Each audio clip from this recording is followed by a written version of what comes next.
Medical science ये साबित करती है कि हर जिंदा जिस्म को जिंदा रहने के लिए ऑक्सीजन, खून की रवानी, खुराक और डीएनए की जरूरत होती है। यानी हर जानदार वक्त के दायरे में पैदा होता है और खत्म होता है।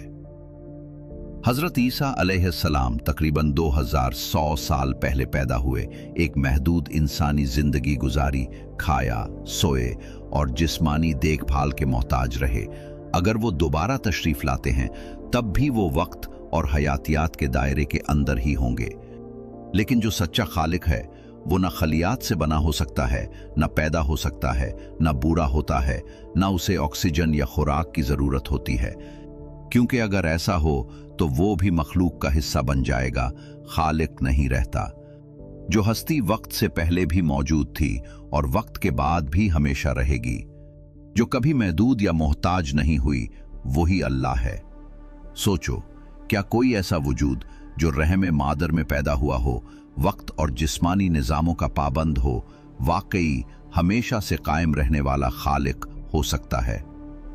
शेख तौकीर अंसारी, quranexplains.com। अगर ये बात तुम्हारे दिल तक पहुंची है तो इसे किसी और के दिल तक भी पहुंचने दो। एक बार नहीं, 2 बार सोचो, फिर आगे बढ़ा दो। ये पैगाम सिर्फ तुम्हारे लिए नहीं, ये पूरी इंसानियत के लिए है। लिहाजा इसे खुद तक महदूद ना रखो।